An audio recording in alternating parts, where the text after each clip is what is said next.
방법을 말씀드린 적 있죠. 쉬는 시간 10분 중에 5분 복습하는 거. 좀 전에 뭐 했죠? 정부의 시장 개입에 대해서 했죠. 왜 개입하느냐 하는 거고요. 어떻게 개입하느냐 하는 거에 대해서 했습니다. 왜 개입하느냐는 두 가지 뭐 있어요? 경제적 기능을 수행하는 거, 정치적 기능을 수행하는 거. 하나는 시장 실패 수정이고 하나는 사회적 목표를 달성하는 겁니다. 하나는 자원 배분의 효율성 측면이고 하나는 소득 분배의 형평성 측면입니다. 됐죠? 막상 잘 기억이 안 나죠? 이게 낯선 개념들을 지금 처음 들은 것이기 때문에 이걸 잘 기억할 수가 없습니다. 그러니까 어떻게 해야 돼요? 반복하는 거죠. 반복해서 방금 제가 이렇게 지금 이렇게 복습을 하는 거는 아무리 생각해도 여러분들이 스스로 잘 안 할 것 같아요. 5분 동안 안 할 것 같아. 쉬는 시간 10분 중에 5분 동안 안 하고 그냥 넘기니까 이게 효율이 떨어지는 거예요. 그 굉장히 귀찮은 일인 것 같지만 그 5분 동안 뭘 했는지를 이렇게 대략적으로만 봐도 굉장히 효율적이라고요. 그 다음에 어떻게 개입한다 그랬어요? 직접 개입, 간접 개입, 토지 이용 규제가 있습니다. 이거는 비교적 쉬운 거예요. 그 다음에 시장 실패는 워낙 중요하기 때문에 더 말씀을 드렸죠. 시장 실패는 원인이 뭐가 있어요? 왜, 공, 불, 비라고 했어요. 시장 실패 뜻은 시장이 자원을 효율적으로 배분하지 못하는 현상이에요. 그 기능을 실패하는 거예요. 시장 자원 배분 기능을. 근데 그 원인에는 왜, 공, 불, 비 해서 외부 효과, 공공재, 불안전 시장, 비대칭 정보 이렇게 외공, 불비 했죠. 자, 이런 말들이 다 낯선 단어들이니까 자꾸 해야 된다. 자꾸 낯선 단어들이니까 외공, 불비, 외부 효과 처음 들었잖아요. 공공재 이런 말 처음 듣잖아요. 외공, 불안전 시장, 비대칭 정보 이 말들이 다 낯설다고요. 또 외부 효과에는 다시 정예 외부, 부의 외부. 정예 외부가 나타나는 것은 나타나면 좋은데 그렇게 나타나지 않을 가능성이 많다는 거죠. 그래서 과소 생산이 되니까 개입해야 되고 부의 외부는 그런 게 나타나면 안 좋은데 문제는 많이 나타난다는 얘기죠. 과다 생산. 이게 비효율이에요.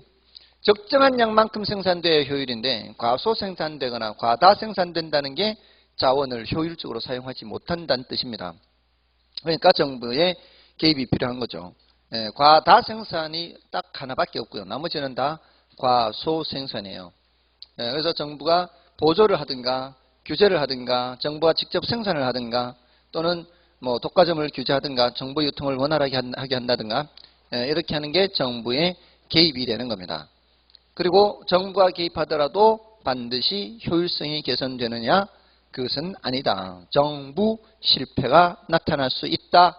여기까지가 이번 시간에 한 겁니다. 5분도 안 걸립니다. 됐나요? 자, 이제 토지정책과 주택정책, 자, 요 내용들을 좀 말씀을 드리는데요. 이 토지정책에 지역지구제가 대표적이거든요. 그다음에 이제 토지은행제도 이런 것도 있고요. 개발권 양도제 뭐 이런 것도 있고요. 개발권 양도제 이런 것들이 있습니다. 그중에 이제 대표적인 게 지역지구제고요. 다른 것들은 이제 뭐 지문으로 좀 나올 수 있는 경우에 따라 이제 독립된 문제로 나오기도 하는데요. 이런 정도는 이제 받으시고 나머지 것들은 뭐 10분의 1 이하입니다. 요 정도 체크를 하시고요. 그다음에 주택정책에서는 임대료 규제라는 거 하고요. 이제 분양가 규제 이게 같은 성격의 정책이고요. 그다음에 이제 임대료 보조 이런 게 나오고요. 공공임대주택 공급하는 게 있고요.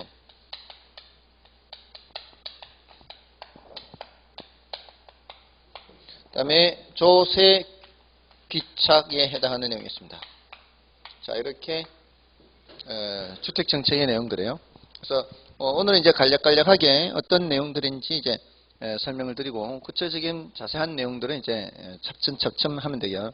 이제 11월, 12월, 1월, 2월, 3월, 4월, 5월, 6월까지가 이론 과정이니까 앞으로 8개월이죠, 무려. 8개월 동안 이론 과정을 하기 때문에 지금 한꺼번에 다 해버리면 제가 나중에 할 게 없죠. 제가 1년을 먹고 살아야 되는데 2달 만에 다 해버리면 앞으로 10개월 동안 제가 먹고 살 게 없잖아요. 그죠? 그러니까 저는 천천히. 그리고 여러분한테 다 말씀드리면 여러분도 이제 과식이 되니까 이제 소화불량에서 소화불량이 소화가 안 될 수 있어요. 자, 이 중에 그 지역지구제고 있는데 이제 왼쪽 페이지에 138쪽에 토지은행 제도가 있었죠. 토지은행 제도 138쪽에 그 박스 안에 요거 간단하게만 좀 말씀을 소개만 해드리고 지나갈게요. 이게 어떤 정책이라는 건지에 대해서 소개만 할게요. 이걸 토지은행 제도를 토지비축제도로 기억하시라 그랬죠. 토지비축제도. 이 토지비축제도는 당장의 필요에 의한 것이 아니라 나중에 필요한 것을 미리 마련한다는 뜻이죠. 요거를 이제 우리나라 시행하기 시작했는지 한 10년쯤 돼요. 이제 10년쯤 되는데 시험에 몇 번 정도 나왔어요. 간략하게 이제 장단점 3가지 정도씩 이렇게 체크를 하면 되는데 일단은 그냥 들어만 두세요. 비축을 할 때의 장점과 비축을 할 때의 단점. 일단 먼저 장점을 볼게요. 비축을 할 때는 나중을 대비해서 미리 사는 거죠. 미리 사는 것이기 때문에 땅값이 쌀 때 미리 사는 거죠. 쌀 때 미리 사기 때문에 나중에 필요한 경우에 뭐 공공용지가 필요하다라고 할 때 저렴하게 바로 공급할 수가 있죠. 그죠? 그래서 이걸 줄여서 저렴하게 적시에 공급한다. 이렇게 저렴하게 적시에 공급한다. 이런 장점이 있어요. 다음에 미리 확보하고 있기 때문에 민간에 의한 난개발을 방지할 수가 있죠. 미리 확보하고 있으니까. 그래서 계획적 이용이 가능하다는 것. 다음에 3번째, 땅값이 쌀 때 사두는 거죠. 그러면 땅값이 나중에 올라가더라도 이게 자연스럽게 국가 것이 되죠. 근데 민간에 그대로 내버려 둔 채로 나중에 땅값이 올라갔을 때 사려고 하면은 이제 그 개발이익이 민간에 기속될 수가 있잖아요. 개인한테 사유화가 될 수 있잖아요. 그런 거를 방지할 수가 있는 거죠. 그래서 저렴하게 적시에 공급하는 장점, 또 계획적 이용이 가능한 장점, 그다음에 개발이익을 환수할 수 있다는 장점, 이런 장점들이 있습니다. 그에 반면에 이제 단점도 있는데 이게 이제 쌀 때 사두기는 해도 막대한 양을 사야 되죠. 이걸 이제 막대한 양을 사야 되기 때문에 막대한 자금이 소요됩니다. 이게 이제 문제예요. 이거는 이제 정부라고 생각하지 마시고요. 가게라고 생각해서 똑같이 생각하면 돼요. 저도 땅값이 쌀 때 사두고 싶거든요. 저도 땅값이 쌀 때 사두고 싶어요. 근데 문제는 뭐예요? 돈이 없다는 거죠. 그건 누가 모르나? 쌀 때 사두면 올라가면 다 내 거 되는데. 자, 근데 뭐가 없어요? 돈이 없잖아요. 지금 겨우 적자를 면하고 있는 삶을 살고 있는데 왜 그러십니까? 다들 비슷하잖아요. 겨우 적자를 면하는 삶을 사는데 근데 그 토지에는 많은 돈이 필요하잖아요. 정부도 마찬가지예요. 지금 정부는 겨우 적자를 면하는 게 아니고 지금 적자에 적자. 정부는 지금 적자인데 토지를 비축할 만한 자금이 어디서 나오냐 이 말이죠. 자금 비용이 문제가 있고요. 그다음에 지금 당장 필요하지 않은데도 지금 사놔야 되잖아요. 그러면 그 나중에 필요할 때까지 관리를 해야 될 거 아니에요. 관리를 누가 하는 거예요? 정부가 누구를 통해서 소속 공무원들을 통해서 하는 거죠. 그 공무원들이 출근해서 공유지를 관리하는 거하고 퇴근해서 자기 땅 관리하는 거하고 뭐를 더 잘 관리할까요? 자기 땅 관리를 더 잘하겠죠. 그러면은 관리가 잘하는, 국공유지는 관리가 잘 안 됩니다. 그러면은 불법 점유 현상이 나타날 수 있죠. 집 없는 사람들이 와가지고 그냥 허름한 텐트 치고 비닐하우스 짓고 이렇게 생활할 가능성이 많습니다. 이러면은 정작 나중에 필요할 때 이 사람들을 어떻게 내보내냐는 거죠. 예, 그때 되면 이미 상당 기간 흘러서 이 사람들은 딴 데 갈 생각을 안 할 거라고요. 예, 그러면 이 사람들은 그 자신들의 보금자리가 거기니까 결사 반대하고 이제 무슨 대책을 해줘야 이제 물러나겠죠. 그런 문제가 생길 수 있어요. 관리 문제라는 거죠. 막대한 자금 비용, 그다음에 관리 문제, 그다음에 이 정책은 직접 개입이에요, 간접 개입이에요?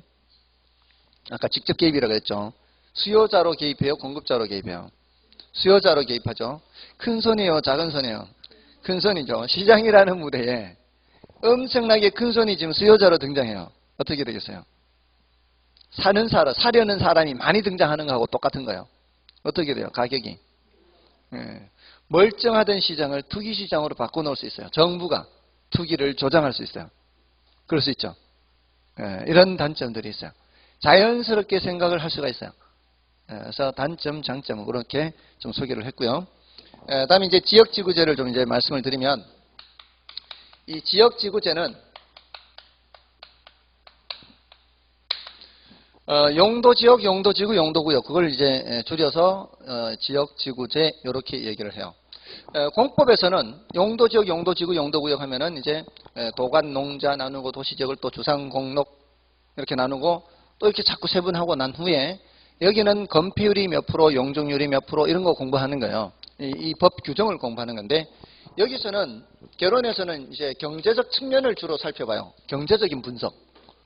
그래서 지역지구제의 목적, 지역지구제의 효과, 지역지구제의 문제점, 그에 대한 대책, 자, 이런 식으로 해서 좀 말씀을 드리는데, 주로 경제적인 측면에 초점을 맞추고 있어요. 이 지역지구제는 용도지역을 이렇게 나누는 거잖아요. 나누지 않으면 어떤 현상이 나타날까요? 주거용, 상업용, 공업용 이런 것들이 혼재되는 거, 혼재. 혼재되면은 서로 뒤죽박죽이 되겠죠. 그러면 굉장히 비효율적인 그런 상태가 될 거예요. 여러분들은 그런 곳에 살아본 적이 별로 없죠. 막 뒤죽박죽으로 돼 있는 지역에서 살아본 적이 별로 없죠. 지금은 다 이렇게 구역이 나눠져 있잖아요. 그러니까 최소한 연식이 저 정도는 돼야 돼요. 연식이 저 정도는 돼야 그런 곳에 살아본 경험이 있을 거예요. 왜냐하면 우리나라가 이 도시계획이라는 게 70년대부터 본격적으로 됐거든요. 70년대. 그러니까 70년대 이전에 태어나 봐야 되는 거예요. 60년대 태어나 봐야 그런 지역에 살 수가 있는 거예요. 제가 어릴 때 그런 동네 살았습니다. 제가 어릴 때 소도시, 그러니까 읍 정도의 규모의 곳에 살았는데, 거기는 도시계획이라는 게 아직 없는 상태예요. 왜냐하면 70년대 도시계획이 도입된 게 주로 대도시 위주죠. 서울이나 부산 이런 대도시 위주로 했기 때문에 시골 소도시는 그런 도시계획이 없었습니다. 그러니까 우리 집 바로 한 50m 앞에 엿공장이 있고요. 그 엿공장 한 100m 또 전방에 연탄 공장이 있어요. 근데 연탄 공장을 여러분들 보신 적이 별로 없죠. 연탄 공장 주변은 늘 시커머리한 게 그래요. 탄가루가 날려서 그 옆집에 무슨 죄가 있을까요? 빨래도 못 널어요. 탄가루가 날리니까. 그 연탄 공장 왼쪽으로 100m 정도에는 또 성냥 공장이 있어요. 우리나라에서 인천 성냥 공장 다음으로 큰 성냥 공장이 우리 동네에 있었어요. 굉장히 큰 성냥 공장이 있어요. 인천 다음으로 큰 성냥 공장이니까. 근데 1년에 한두 번 불나는 게 연중 행사예요. 그 옆집은 무슨 죄가 있겠어요? 우리 집에서 보면 불나는 게 보면은 막 진짜 불구경보다 재밌는 게 없어요. 환하게 막 저기 저기 캠핑 가면 그 뭐죠 그거? 캠프파이어 하는 것처럼 막 아주 그냥 잘 보여요. 우리 동네니까. 아무튼 거기에다가 우리 집에는 돼지우리까지 있었어요. 여름에 더운 여름에 비 올 때 그 냄새는 또 기가 막히죠. 나는 우리 집이니까 살지만 옆집은 뭔 죄가 있겠어요. 자, 이게 다 한 동네 있습니다. 한 동네예요. 돼지우리에다가 성냥공장, 엿공장, 연탄공장에 상가도 있고 학교도 있고 막 뒤죽박죽이죠. 서로서로 좋지 않은 영향을 미치는 거죠. 이 서로서로 좋지 않은 영향을 미치는 거. 자, 그런다고 해서 돈 주는 거 있을까요? 없겠죠. 조금 전 시간에 했던 뭔가를 연상할 수 있어요. 대가를 지불한다, 안 한다? 안 한다. 대가를 지불하면은 내부 현상. 예, 대가를 지불하지 않기 때문에 외부 효과입니다. 외부 효과. 무슨 외부 효과? 부의 외부 효과가 나타납니다. 자, 요거를 막기 위해서는 어떻게 해야 돼요? 부의 외부 효과를 막기 위해서는 여기는 이제 공장 못 들어선다. 여기는 대주리 이제 못 짓는다. 이런 거를 규제를 해야 될 거 아니에요. 그게 바로 뭐예요? 용도 지역을 나누는 거죠. 용도 지역을 구획을 한다, 나눈다는 거는 부의 외부 효과를 제거하거나 또는 앞으로 들어서지 못하게 방지하거나 감소시키거나 이거예요. 그래서 부의 외부를 제거하거나 감소시키거나 이제 방지하거나, 이제 젊은 사람들은 이런 걸 본 적이 없는 거죠. 이제 방지하기 위해서 미리 이미 도시계획이 이루어진 곳에 살고 있으니까 그런 걸 별로 본 적이 없는 거죠. 그러니까 저 같은 세대가 참 괜찮은 세대예요. 이런 것 저런 거 다 보고 자랐으니까, 경험을 다 해봤으니까. 아무튼 어릴 때 저는 사실 그런 것들을 많이 보고 자란 편이라서 다행스럽게 생각합니다. 수업할 때도 예를 들기도 얼마나 좋아요. 애들은 가라 이런 것도 많이 봤고요. 참 재미있게 어린 시절을 보냈던 것 같아요. 시장에 5일장 하는데 가면 진짜 재밌었어요. 놀 게 별로 없는 상황에서 저는 희한하게도 어릴 때 친구들이 별로 없었어요. 우리 동네에 저하고 같은 나이 또래 애가 몇 명이 없었어요. 근데 그 중에 대부분 여자고요. 남자애가 없으니까 같이 놀 만한 애가 없는 거죠. 그러니까 그냥 그 시장 구경 가고 이렇게. 근데 거기 가면은 쇼도 하고 막 불쇼 같은 거 있잖아요. 이렇게 입에 막 물고 푹 부는 거. 이런 것도 하고 막 원숭이 데리고 와서 쇼하고 뭐 이렇게 차력 같은 것도 하고 얼마나 재밌어요. 그거 다 무료잖아요, 무료. 그러니까 애들은 가라 그런 거죠. 자, 아무튼 그렇고요. 다음에 이제 효과는 이제 뭔가 하면은, 자, 이게 정책이잖아요. 이게 정책이라는 게 정부가 개입하는 거잖아요. 어디에 개입하는 거예요? 시장에 개입하는 거잖아요. 근데 시장은 누가 등장하는 곳이에요? 수요자와 공급자가 등장하는 곳인데 정부가 개입하고 있잖아요. 그럼 어디에 영향을 미칠 수밖에 없어요? 수요 공급에 영향을 미칠 수밖에 없죠. 수요 공급이 이제 정책에 의해서 수요 공급이 영향을 받는 거예요. 그러니까 수요 공급 얘기를 할 수밖에 없겠죠. 그 효과라는 게 수요 공급 얘기하는 거예요. 수요는 어떻게 바뀌면서 공급은 어떻게 바뀌는, 이런 이제 효과를 얘기하는 거예요. 보통 수요 얘기를 할 때는 이게 단기적인 효과고요. 공급 얘기하는 거는 장기적인 효과를 얘기할 때 이렇게 주로 많이 얘기하는데, 요거는 난이도는 높고 중요도는 낮아요. 이게 요 단원에서는 지역지구제의 효과를 얘기할 때는. 그래서 요거는 일단 나중에 하고요. 뒤에 임대료 보조에서 좀 설명이 겹치기도 해요. 그래서 요거는 이제 패스하고 일단은 문제점과 대책을 이제 위주로 말씀을 드려요. 자, 이 정책은 효율성 측면의 정책이에요? 형평성 측면의 정책이에요? 효율성 측면의 정책. 부의 외부를 제거하니까 지금 토지를 비효율적으로 이용하는 거지 않습니까? 나누지 않으면 그거를 효율적으로 이용하는 것이거든요. 그래서 이게 지역지구제를 통해서 뭐를 높이는 거예요? 효율성을 높이는 겁니다. 자, 이렇게 효율성을 높이는 과정에서 아까 효율성과 형평성은 상충한다 그랬죠. 상충해. 서로 충돌한다고요. 효율성을 높이는 과정에서 형평성 문제가 나타날 수가 있어요. 그 형평성이 바로 지역 간 형평성 문제가 나타날 수가 있어요.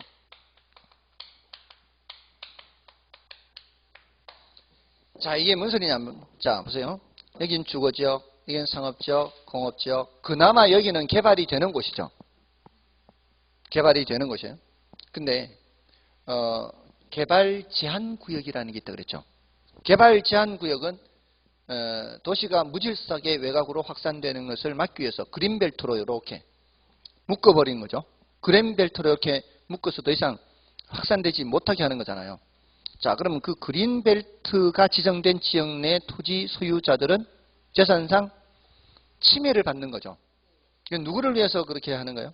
우리 공공을 위해서죠. 공공을 위해서 누가 침해를 받고 있어요? 일부 개인들이 침해를 받고 있죠. 이러면 뭐를 해줘야 돼요? 보상을 해줘야 되겠죠.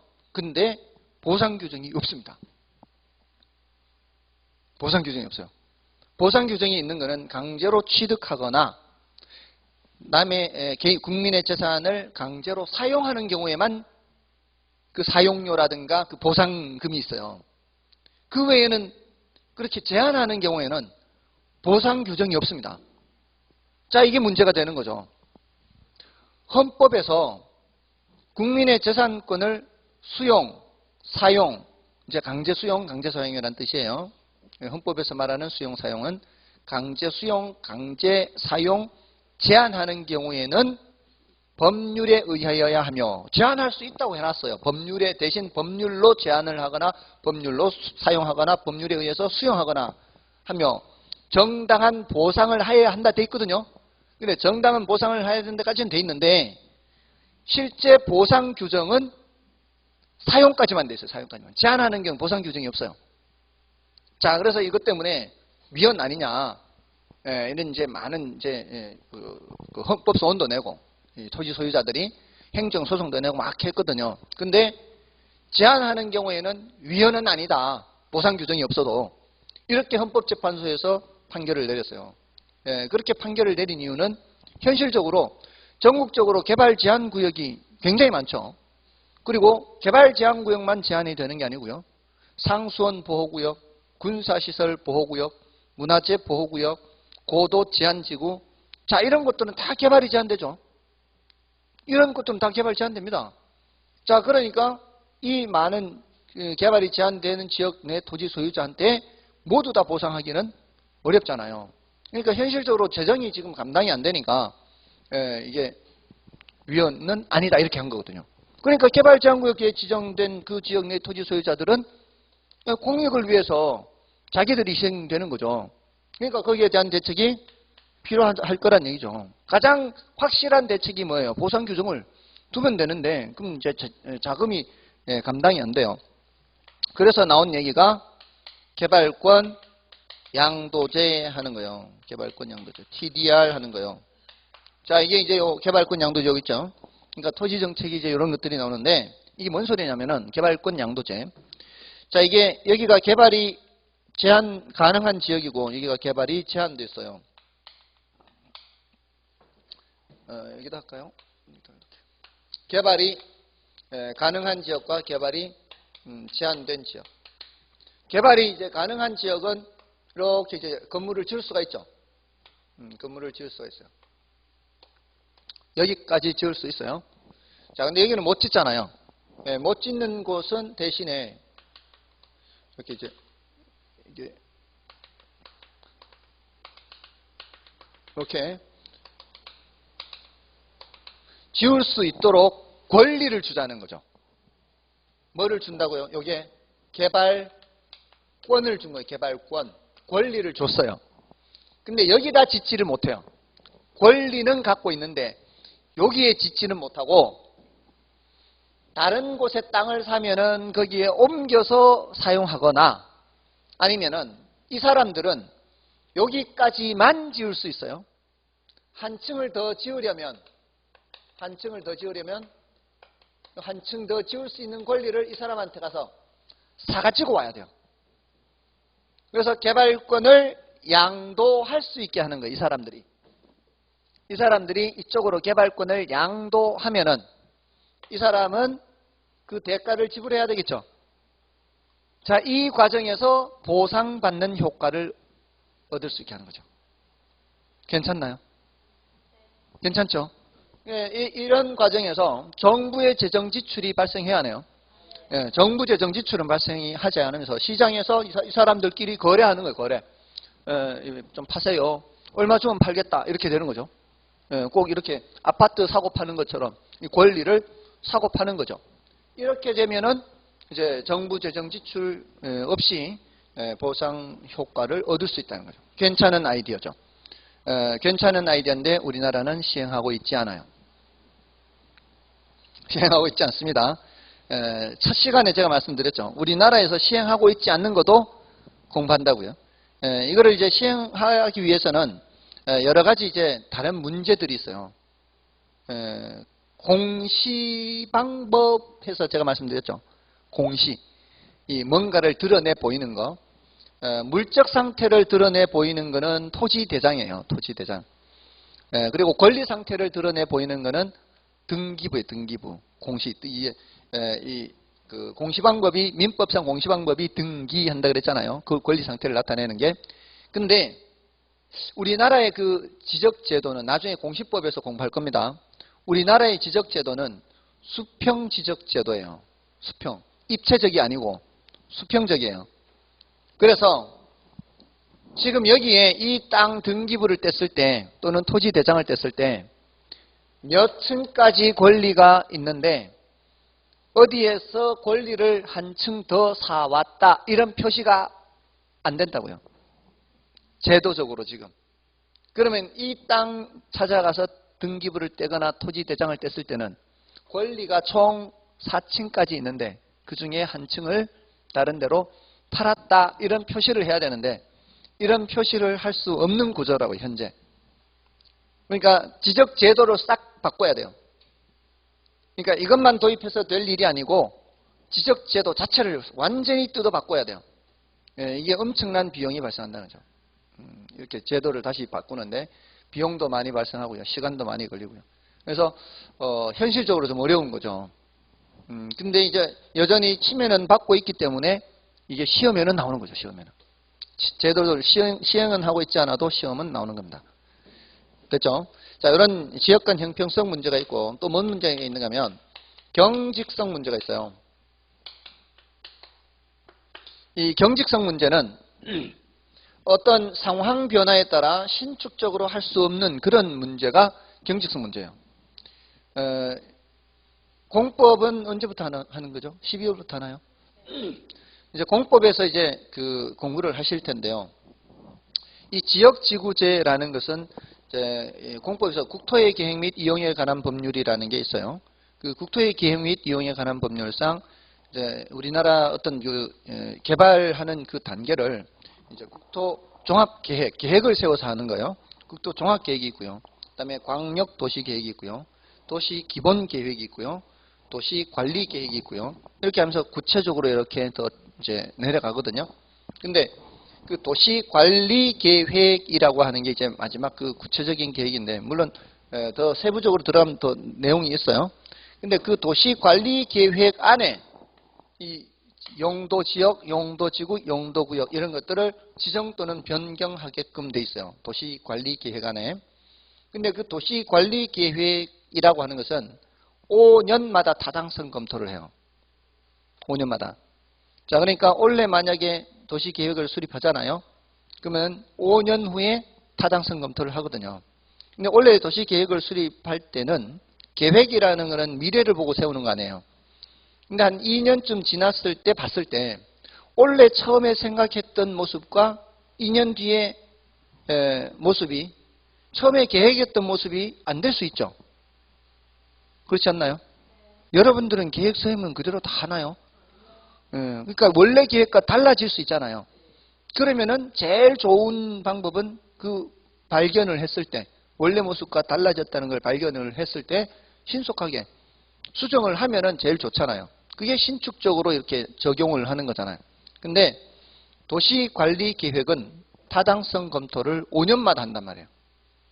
타당성 검토를 5년마다 하기 때문에 2년 후에 모습이 원래 모습과는 이미 어그러졌어도 몇 년 더 가야 되는 거요? 3년 더 가야 수정을 하게 되는 거죠. 그런 경직성 문제가 있고요. 또 어떤 경우에는 획일적 지정을 할 수가 있어요. 획일적으로. 획일적으로 지정해버리면은 그 지역마다의 특성이 다를 수 있잖아요. 지역마다의 특성이 다른 것이 반영이 안 될 수 있기 때문에 그런 이제 또 경직성 문제가 있어요. 근데 여기에 대한 대책들은 비교적 돼 있는 편이에요. 경직성 문제에 대한 대책은 비교적 돼 있어서 계획 단위 개발이라고 해서요. 나중에 개론에서는 요거를 공법에서는 요거를 지구 단위 계획이라 그래요. 지구 단위 계획 이런 것들은 그 상황에 맞게끔 신축적으로 적용하는 거예요. 또 용적률 인센티브 제도 이런 게 있어요. 용적률 인센티브 이런 것도 상황에 따라 용적률을 좀 더 바꿔서 적용하겠다는 거예요. 근데 용적률이 뭔지 안 들어보셨죠? 용적이 뭐예요? 용적.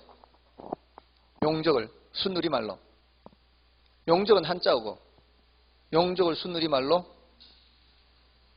부피라 그래. 부피. 면적은 순우리말로 뭐라 그래요? 넓이라고 하잖아. 넓이, 부피. 이게 면적, 용적 이렇게. 면적, 용적. 면적은 이 면이잖아. 면. 용적은 부피. 자, 그래서 이게 용적률이라는 것은 예를 들어 이제 여기서 여기까지 100평이에요. 100평인데 100평의 토지에 이렇게 할까요? 100평의 토지에 50평만큼 건물이 깔고 앉아 있어요. 이게 50평이에요. 100평 면적에. 이걸 건폐율이라 그래. 건폐율. 대지 면적에서 건축물이 깔고 앉아 있는 이 부분의 면적. 이걸 건폐율이라 그래요. 건폐율은 대지 면적분의 건축 면적 이렇게요. 건물이 깔고 앉아 있는 이 부분. 근데 용적률은 뭘 말하면 부피잖아요. 부피. 대지 면적분의 건축 연면적. 연은 이제 늘려 붙인 걸 말해요. 늘려 붙인 거. 그러니까 1층, 2층, 3층, 4층 이렇게 가잖아요. 그럼 1층의 면적과 2층의 면적 다 합한 거, 바닥 면적. 그래서 건폐율이 50%다 이 소리는 이게 100평이면은 여기가 50평이잖아요. 용적률이 200%다 이렇게 되면은 4층까지 지을 수 있다는 얘기예요. 자, 근데 용적률을 인센티브를 준다는 거는 예를 들어서 뭐 녹지 공간을 많이 확충한다. 녹지 공간 또는 뭐 다른 어떤 뭐 공개 공지라는 게 있어요. 그 이제 뭐 대형 그 백화점이라든가 이렇게 앞에 가면은 뭐 의자라든가 이렇게 뭐 이렇게 조경도 해놓고 사람들이 앉을 수 있게 이렇게 이게 일반인들한테 제공하는 그 토지, 그거를 이제 공개 공지라 그래요. 그런 이제 공개 공지를 제공하는 경우에는 용적률을 높여줘요. 그러면 더 높이 지을 수 있어요. 이런 거는 이제 그 상황에 따라 달리 적용하겠다는 얘기죠. 이런 것들은 이제 경직성 문제에 대한 대책으로 얘기할 수가 있어요. 자, 요게 이제 지역지구제와 관련된 내용이에요. 그래서 139쪽의 지역지구제의 목적에서 그 내용들은 읽어보시고 넘어가시면 효과는 일단 지금은 보지 마시고요. 넘어가시고요. 그다음에 141쪽에 그 지역지구제 문제점 있죠. 그 지역지구제 문제점에서는 그 가로 속에 뭐 형평성 문제, 사전적 독점의 문제, 경직성 문제 이렇게 돼 있는데 사전적 독점의 문제는 나중에 말씀드릴 거예요. 지금은 형평성 문제와 사전적 독점의 문제는 같은 거예요. 같은 내용입니다. 형평성 문제와 사전적 독점의 문제는 같은 문제예요. 그렇게 기억하시고 그 반가로 1번과 반가로 5번이 형평성 문제를 말하는 거예요. 반가로 1번과 반가로 5번이 형평성 문제. 그다음에 반가로 2번, 3번, 4번은 경직성 문제가 되는 거예요. 이제 항목은 나누어져 있지만 크게 보면은 둘로 나눌 수 있다는 거예요. 그다음에 이제 괄호 4번에 지역지구제 문제점에 대한 대책에서 개발권 양도제 있죠. 자, 이거는 조금 전에 설명드렸죠. 개발권 양도제 어디서 했어요? 지역간 형평성 문제에 대한 대책으로 얘기했잖아요. 이거 이제 지금은 여기에 이런 게 있구나라는 정도만 하시고요. 그 장점, 단점 이거는 지금 단계에서는 읽어보시더라도 그냥 참고로 읽어보시면 되겠습니다. 넘어가십시오. 그 다음에 계획 단위 개발해서 경직성 문제에 대한 대책. 조금 전에 지구 단위 계획이라고도 한다 그랬죠. 공법에서는 지구 단위 계획. 그 다음에 반가로 3번에 보상 지역제. 여기 이제 인센티브 지역입니다. 용적률 인센티브 제도. 그 정도면 되겠고요. 그 다음에 142쪽에 토지 공개념 및 개발이익 환수제도 있죠. 자, 이거는 이제 넘어가시고요. 이거는 뭐 10분의 1입니다. 10분의 1. 이거는 뭐 지금 단계 11월 12월 단계에서는 뭐 말씀드릴 것이 아니고요. 자, 이제 주택 정책으로 가시면은 이제 임대료 규제, 분양가 상한제 아까 이거 분양가 규제, 그다음에 임대료 보조, 공공임대주택 공급, 조세기착 여기 이제 나옵니다. 요거를 이제 간단하게 어떤 정책이다라는 것을 좀 개략적으로 설명을 드리고 마치도록 하겠습니다. 일단 이 임대료 규제, 분양가 규제는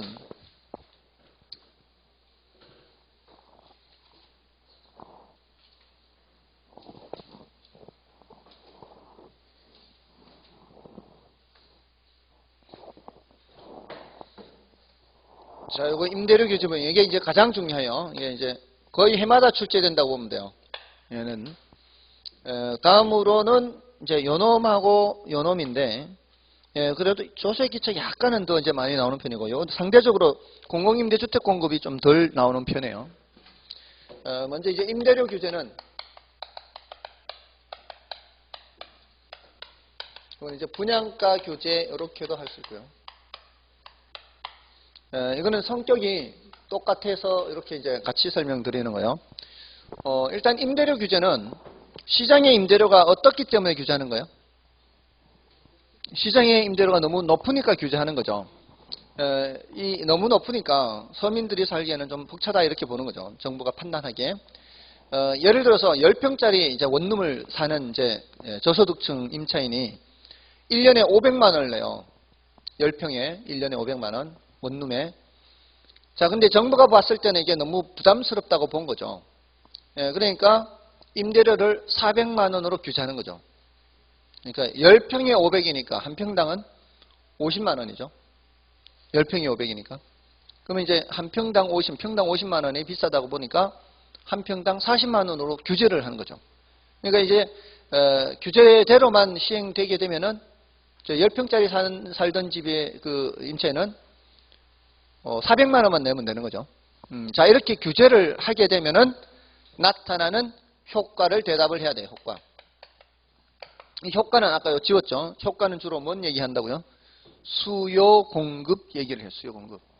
수요자들은 어떻게 하려고 할 것이며 공급자들은 어떻게 하려고 할 것이며 시장에서는 어떤 현상이 나타날 거냐 이런 얘기를 하는 거예요. 자, 여러분들이 이제 10평짜리 원룸주택에 사는 저소득층 임차인이라고 생각을 해보세요. 만약에 정부에서 지금까지 그 임대료 수준보다 낮게 규제를 해준다면 여러분들은 어떻게 하려고 할까요? 수요자들은. 수요자들이 시장에 들락날락 거린다 그랬잖아요.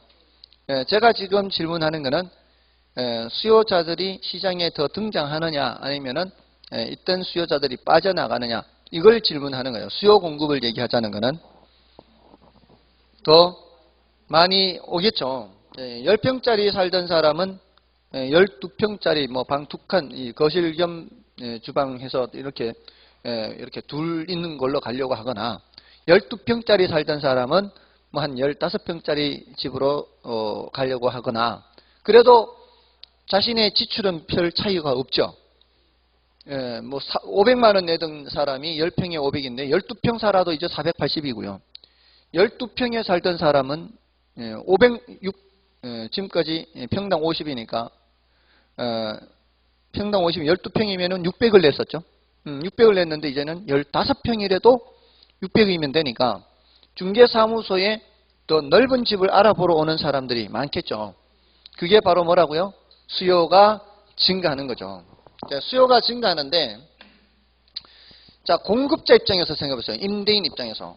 임대인 입장에서는 평당 50만 원은 받아야 그 집 살 때 대출받은 그 이자도 좀 갚고 내가 집을 사느라고 아껴 저축해서 모았던 돈으로 집을 샀는데 거기에 좀 수익을 내야 될 거 아니에요. 자, 근데 이제 1년에 100만 원을 못 받게 되면은 수익이 줄겠죠. 자, 이렇게 수익이 줄면은 이건 뭐 별로 돈 안 되는 거 굳이 애써서 돈 모아가지고 대출받아 집 사서 임대료 받는 거 별로 재미없으니까 공급이 줄겠죠. 근데 그 공급이 주는 게요. 지금 당장은 많이 줄지 않습니다. 있던 집을 때려 부셔야 되니까. 있던 집을 때려 부셔야 되니까 당장은 줄지 않는데 어떤 식으로 점점 감소하게 되는가 하면은 이제 철거할 때 됐는 주택이 있을 거 아니에요. 철거할 때 됐는 주택은 철거하고 다시 임대주택으로 짓는 게 아니고 다른 용도로 바꿔버리는 거죠. 그러면은 앞으로 서서히 어떻게 해요? 서서히 임대주택이 줄겠죠. 이 공급이 서서히 이렇게 줄어요. 이제 시간이 갈수록 더 많이 줄어드는 거죠. 그럼 시간이 흘러갈수록 중개사무소의 임대주택의 수는 점점 줄어들죠. 찾는 사람은 많아지죠. 집 구하기가 하늘의 별따기입니다. 자, 이런 상황이면 만약에 여러분들이 집을 구해야 되는 입장이라면 어떻게 할까요? 마침 딱 한 개 나왔어. 이제 며칠 만에 한 개 나왔어. 얼른 가서 달라고 했더니 이미 보고 갔대. 그럼 어떻게 해야 될까요? 이미 보고 갔다 하고 아직 계약서는 안 쓴 거예요. 그렇죠. 돈 더 주고 얻을 수밖에 없어요. 근데 규제를 하고 있는데 임대료 규제하고 있잖아요. 평당 40으로 규제를 하고 있잖아요. 그럼 어떻게 해야 돼요? 계약서에는 40으로 쓰고 따로 더 줘야죠. 따로. 그죠? 따로 더 주는 걸 뭐라 그럴까요? 뭐 그것도 맞습니다. 그것도 일종의 이중계약이에요. 이중계약인데 따로 더 주는 돈. 이걸 무슨 돈이라 그럴까요? 웃돈. 웃돈이라 그러죠. 웃돈. 웃돈을 더 줘야 돼요. 근데 시험에는 웃돈으로 안 나오고요. 음성적 지불로 나와요. 시험에는 점잖은 표현으로 나옵니다. 웃돈일 안 하고 음성적 지불. 됐나요? 자, 그러면 이런 음성적 지불은 정부의 통계에 잡혀요, 안 잡혀요? 안 잡혀요. 이제 계약서에는 40으로 쓰니까. 이런 시장을 정부의 통제나 통계에 잡히지 않는 시장을 암시장이라 그래요. 시장에서는 이제 암시장이 형성되는 거죠. 시장에서는 일단 뭐가 형성되는? 초과 수요가 나타나요. 초과 수요. 수요는 증가하는데 공급이 줄어드니까 초과 수요가 나타나면 정상적인 상황이라면 임대료가 다시 올라가야 되거든요. 올라가는데 그게 정상적으로 올라가는 게 아니라 암시장을 통해서 올라가는 거예요. 그러니까 규제 가격에서 이제 계약을 하고 암시장 가격이 이제 올라가고, 그러니까 그런 시장은 이제 암시장이 형성되고, 여기는 이제 음성적 지불이 수수된다 그래요. 음성적 지불이 수수된다. 그러면서 이중 가격이 되겠죠. 일종의 이중 계약입니다. 이중 가격이 형성됩니다. 자, 그러니까 이거는 이쯤 되면 이제 수요자들 입장에서는 더 좋은 거예요, 안 좋은 거예요? 안 좋은 거죠. 수요자들 입장에서는 오히려 더 골치 아파지는 거죠. 자, 원래는 의도는 누구를 위한 거예요? 원래는 이 저소득층 수요자들을 의도한 건데 오히려 수요자들이 더 골치 아파지죠. 이거는 시간이 흐를수록 공급이 점점 더 많이 줄기 때문에 나타나는 현상이에요. 그래서 이거는 단기적으로만 시행해야 돼요. 단기적으로 시행해야 되고, 장기적으로 하면은 부작용만 점점점 더 커지는 거예요. 잠깐 동안 했다가 너무 심각할 때 잠깐 동안 했다가 얼른 풀어야 되는 정책이 바로 이 임대료 규제입니다. 분양가 규제도 마찬가지 정책이에요. 근데 이제 지금 단계에서는 이제 이것만 말씀을 드리고요.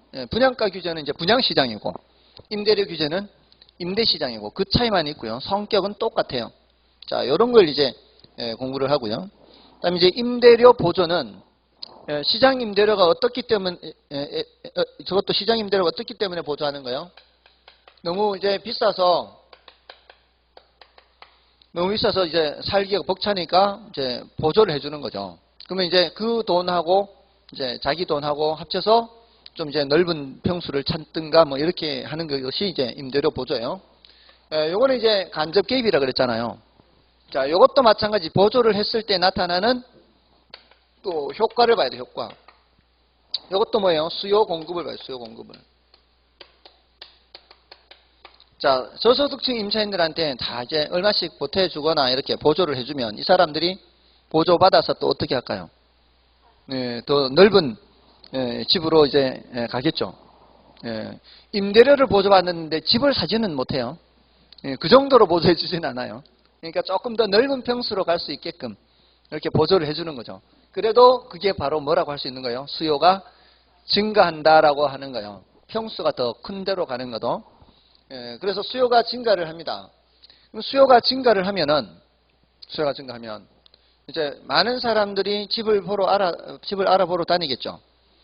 자, 근데 그러면 이제 자연스럽게 뭐가 올라가게 돼 있어요? 임대료가 올라가겠죠. 임대료가 올라갑니다. 세가 올라가는 거예요. 전세가 올라가든 월세가 올라가든. 자, 이러면은 이제 임대료가 올라가는 거예요. 아까 여기서 임대료 올라가는 거는 암시장을 통해서 올라가는 거고, 이거는 이제 정상적인 시장을 통해서 이제 임대료가 올라갑니다. 집이 부족하니까. 자, 그렇게 되면은 그 임대인 입장에서는 어떠할까요? 임대인 입장에서는 이제 임대료 올라가면 좋죠. 예, 원래 임대료보다도 올라가니까 그 임대인 입장에서는 그거를 초과 이윤을 얻는다 그래요. 원래 임대료보다도 더 높은 차익만큼이 발생하니까 정상적인 수준의 임대료 말고도 더 올라가니까 무슨 이윤? 초과 이윤이라 그래요. 초과 이윤. 예, 초과 이윤을 얻게 돼요. 그러면 자 생각해보세요. 임대인들이 초과 이윤을 얻는 거는 이제 보조를 했기 때문에 이제 사람들이 더 많이 수요하는 과정에서 올라갔잖아요. 그러면은 이 임대료 보조의 혜택을 누구도 본다는 얘기예요. 공급자, 임대인도 본다는 얘기예요. 자, 예를 들어 이거예요. 지금 50만 원이에요. 50만 원인데 이제 정부가 한 10만 원 정도에 해당하는 만큼을 보조를 해주는 거죠. 정부의 의도는 임차인들이 40만 원만 자기가 부담하고 10만 원하고 보태서 살란 뜻이잖아요. 근데 이게 이러면서 조금 더 넓은 평수를 알아보는 과정에서 임대료가 50이 아니고 55 뭐 이렇게 된 거죠. 이렇게 임대료가. 그럼 55 이렇게 되면은 10만 원만큼을 보조받아도 임차인 주문에서 40만 원이 나오는 게 아니고 45만 원이 나와야 돼요. 그러니까 지금까지 50만 원 내가 부담했었는데 임대료가 올라가는 바람에 10만 원 보조받아도 내 주머니에서는 45만 원이 나와야 되기 때문에 실제로 혜택 보는 거는 얼마밖에 안 되는 거예요? 5만 원밖에 안 되는 거죠. 그러면 그 나머지 5만 원 누구한테 간다고요? 임대인. 그 50만 원에서 5만 원 올라가는 그만큼은 임대인한테 넘어가는 거예요. 그래서 그런 경우에는 여기 이제 요게 그 5만 원만큼이 초과이윤이 되는 거예요. 임대인들은. 자, 그럼 이제 임대인들은 돈 좀 되죠. 이제 예전보다 돈 되잖아요. 되면은 공급을 늘리겠죠. 공급을 늘립니다. 자, 근데 이게 임대료 보조라고 돼 있는데 임대료 보조가 아니고요.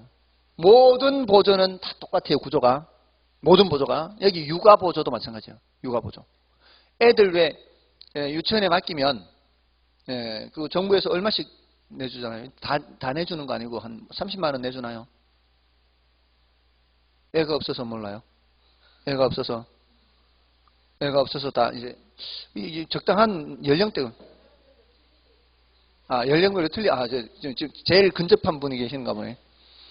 이제 5살, 6살 어린이집 말고 유치원 말고 4살, 5살 어린이집.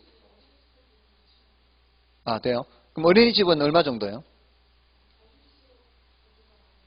그래요? 한 30만 원 되나요? 상당히 많이 되는 거죠. 자, 그럼 보세요.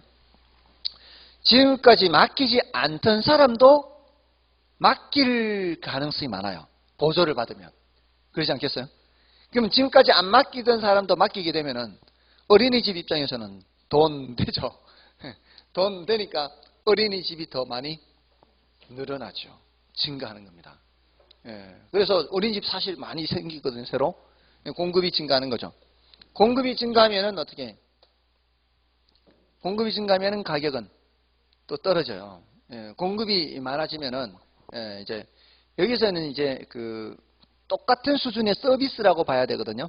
똑같은 수준의 서비스라면 이제 가격이 떨어지는 거고요. 가격이 안 떨어지면은 이제 서로 이제 자기네가 이제 어린이들을 모집을 하려면은 서비스가 좋아야 되겠죠. 어떤 형태로든 이제 소비자가 혜택을 볼 수는 있죠. 아무튼 똑같은 수준의 서비스라면 공급이 증가하면 가격은 떨어지게 되는 거예요. 그래서 결국은 초과이윤이 어떻게 돼요? 사라지게 돼요. 똑같은 수준의 이제 서비스라면. 이게 육아보조에서는 그렇게 할 수 있고, 여기서는 물량이 이제 이렇게 해서 물량이 많아지게 되면은, 그러면은 물량이 많아지니까 임대료는 낮아지게 돼서 결국은 여기까지 와야 누가 다 혜택을 보는 거예요? 임차인들이 다 혜택을 보는 거예요. 다시 원위치 돼서 이렇게 돼요. 이런 게 이제 임대료 보조에서 나오는 얘기예요. 임대료 보조에서 이제 기본적인 구조고, 이거 외에 이제 추가적으로 이런 얘기가 있어요. 이제 보조를 해줄 때 현금으로 주는 보조가 있고요. 쿠폰으로 해서 이렇게 주는 보조가 있고요. 가격을 깎아서 보조해 주는 게 있어요. 그래서 현금 보조, 현물 보조, 가격 보조 이렇게 얘기하는데 소비자 입장에서 만족도가 제일 높은 보조가 뭘까요? 요거는 안 가르쳐도 다 알아요. 안 가르쳐도 현금 보조가 만족도가 제일 높아요. 그 다음에 이제 현물 보조고 가격 보조가 제일 낮습니다. 그런 얘기들을 이제 나중에 또 할 거예요. 임대료 보조를 하면서. 다음에 이제 공공임대주택 공급 요거는 뭔가 하면은 아까 이거 직접 개입이라고 했어요? 간접 개입이라고 했어요? 직접 개입. 이거는 간접 개입이죠. 이거는 이제 정부가 공공임대주택을 공급해서 내놓는 거예요, 시장에. 요거는 이렇게 생각하면 제일 쉬워요. 공공임대주택을 내가 사는 옆 동네에 이렇게 나는 여기 살고 있고 내가 사는 옆 동네에 공급한다라고 했을 때 내가 살고 있는 동네에 나타나는 효과를 물어요. 이걸 사적시장이라고 그러고 이걸 이제 공공시장이라고 그래요. 자, 그러면 내가 살고 있는 동네에 임차인들의 그 수요 공급을 생각하는 거거든요. 임차인과 임대인의 수요 공급. 자, 여기 옆 동네에 싼 임대료로 공급할 거 아니에요. 공공임대주택은. 그럼 여기에 살던 사람들이 어떻게? 이쪽으로 가죠.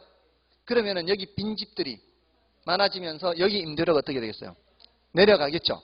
여기 임대료가 내려갑니다. 자, 그러면은 어디까지 내려가는가 하면은 이쪽과 이쪽이 같아질 때까지, 비슷해질 때까지는 내려갈 거예요. 맞죠? 그러면은 우선은 누구도 혜택 보는가 하면은 저쪽으로 갖는 사람뿐만이 아니라 여기에 있는 사람도 혜택을 보는 거예요. 빈집들이 늘어났으니까. 맞잖아요. 그래서 단기적으로는 이렇게 얘기해요. 단기적으로는 수요자들이 저쪽으로 가게 되면은 빈집들이 늘어나면서 사적 시장의 임차인들도 혜택을 본다 그래요. 자, 이번에는 사적 시장의 임대료가 내려갔죠. 내려갔기 때문에 이제는 임대인들 입장에서는 손해보는 거예요. 조금 전에 임대료 보조에서는 가격이 올라가면은, 임대료가 올라가면 이윤을 더 얻게 되는 건데, 이제 임대료가 내려가니까 손해를 보는 거죠. 손해를 보니까 재미 못 보는 거니까 공급이 이제는 반대로 공급이 감소해요. 장기적으로는. 그러니까 당장 때려 부실 수는 없잖아요. 당장 때려 부실 수는 없고 서서히 철거되는 것들이 새로 지어지지 않는 방법으로 공급이 감소해 이제 반대로. 공급이 감소하면은 사적 시장에서는 임대료가 점점 올라가게 돼서 나중돼서는 다시 정상적인 이윤 정도는 회복을 해요. 그러면 이제 나중돼서는 누구만 혜택을 보는가 하면은 옆 동네로 갖는 그 공공임대주택으로 갖는 사람만 혜택을 보고 사적 시장에서는 다시 원상 회복이 되는 거죠. 됐나요? 지금의 상황은 대부분 이제 원상 사적 시장의 임대료와 저기 임대료 차이가 나는 상황이죠. 공공임대주택 공급하는 그 임대료와 그런 얘기하는 게 이제 공공임대주택 공급 얘기고요. 그다음에 이제 마지막 조세 귀착은 납세 의무자에게 조세를 부과를 해요. 근데 그게 반드시 납세 의무자 주머니에서 나온다는 보장이 없어요. 예를 들어 제가 이제 원룸을 갖고 있는 집주인인데 방이 10칸이 있어요. 지금까지 없던 세금을 갑자기 100만 원을 내래요. 정부에서. 납세 의무자는 누구예요? 저죠. 공급자, 임대인이 납세 의무자예요. 근데 임차인들이 마침 딱 방 10칸에 10명이 있어요. 100만 원이니까 계산하기도 쉬워요. 어떻게? 10만 원씩 더 내세요 하는 거죠. 자, 만약에 제가 얘기한 대로 관철이 되면, 그대로 되면 납세 의무자는 저니까 돈을 받아서 이제 납세하는 사람은 저예요. 근데 그 돈은 누구 주머니에서 나왔어요? 임차인 주머니에서 나왔죠. 이러면은 조세가 100% 전가됐다 그래요. 그래서 귀착, 돌아갈 귀 붙을 착, 누가 얼마만큼 부담하느냐 하는 게 조세 귀착의 문제예요. 이럴 때는 100% 전가가 돼서 임차인이 다 부담하게 돼버렸죠. 근데 만약에 옆에 빈집들이 많은 상황이라고 생각해 보세요. 빈집들이 많은 상황이에요. 자, 그런 상황이라면 제가 10만 원씩 더 내세요 해버리면 내가 빈집이 돼버릴 수 있죠. 그럼 내가 빈집, 내가 지금까지는 관리를 잘해서 빈집이 안 되겠는데 내가 빈집이 돼버리면 내가 손해를 크게 볼 수 있죠. 그럴 때는 여기 있어만 주세요 할 가능성이 많죠. 그러면은 그 부담은 전부 내가 할 수도 있어요. 그는 이 임차인들이 얼마나 다른 선택의 가능성이 많으냐 적으냐에 따라 달라지는 거예요. 근데 그 선택의 가능성이라는 게 바로 뭐하고 관계가 있는가 하면, 자 보세요. 제가 지금 갖고 있는 원룸이 10칸이잖아요. 옆에 빈집들이 많으면 내 주택에 대한 수요량을 크게 줄일 수 있어요, 없어요? 내 원룸 주택의 수요량을 크게, 옆에 빈집들이 많으면 내 주택에 살던, 내 주택에 10칸을 10개를 다 수요하고 있잖아요, 지금. 근데 옆에 빈집들이 많으면 다른 집으로 갈 수 있다는 얘기는 내 주택의 수요량을 줄이고 다른 데로 가는 거 아니에요. 그럼 줄일 수 있다는 얘기 아니에요. 옆에 빈집이 있으면 수량을 크게 줄일 수 있다. 이게 바로 조금 전에 탄력성 할 때 수량을 크게 변화시킬 수 있다라는 거예요. 수요를 줄일 수 있다는 게 수요량을 줄이고 딴 데로 가는 거죠. 내 원룸 주택의 수요량을 줄이고 딴 데로 가는 거죠. 예? 그 살고 있는 사람이, 나는 공급자고 내 원룸 주택 나는 공급자고, 수요자들은 내 원룸 주택을 빠져나와서 떠나서 다른 데로 가버린다는 것이 그 원룸 주택에 대한 수량을 크게 줄일 수 있는 거잖아요. 그러면은 수요자들이 그런 상황은 탄력적인 상황이라 그래요. 수요자들은 수량을 크게 줄일 수 있으니까. 그죠? 수요하는 수량을. 이게 무슨 상황이라고요? 탄력적인. 수요자들이 탄력적인 상황이라는 것은 선택의 가능성이 다른 게 많다는 얘기예요. 수량을 변화시킬 수 있다는 게. 그러면은 수요자들은 덜 부담하게 된다고요. 가버리면 되니까. 저는 어떤 상황이에요? 상대적으로 비탄력적인 상황이에요. 어떻게 할 수 없는 상황. 그런 상황에서는 더 비탄력적인 쪽이 세금을 더 많이 부담하고 더 탄력적인 쪽이 세금을 덜 부담하게 돼요. 선택의 가능성이 많은 쪽이. 그래서 조세기착을 얘기하려면 탄력성을 얘기할 수밖에 없어요. 근데 지금 단계에서는 탄력성을 많이 설명 못 하잖아요. 난이도가 높은 부분이기 때문에. 그래서 이거는 이제 나중에 탄력성을 더 공부한 후에 해야 돼요. 그러니까 그 탄력성이라는 걸 늘 잊지 말아야 되는 게, 수량을 크게 변화시킬 수 있느냐 없느냐를 항상 생각해야 돼요. 수량을 크게 변화시킬 수 있다는 것은 수요자 입장에서는 수요량을 크게 변화시킬 수 있다. 이게 탄력적이다. 이렇게 되는 거예요. 됐나요? 오늘은 여기까지 하도록 하겠습니다. 됐나요? 자, 오늘 한 것은 정부의 개입, 아까 이게 왜 개입하느냐, 어떻게 개입하느냐, 토지정책, 주택정책. 오늘은 여기에 대해서 시간을 많이 들여서 설명을 드렸어요. 이런 것들은 좀 간략하게 말씀을 드렸고요. 그렇죠? 자, 다음 주는 이제 투자론으로 수업을 하겠습니다. 애쓰셨습니다. 다음 주에 뵙겠습니다. 감사합니다.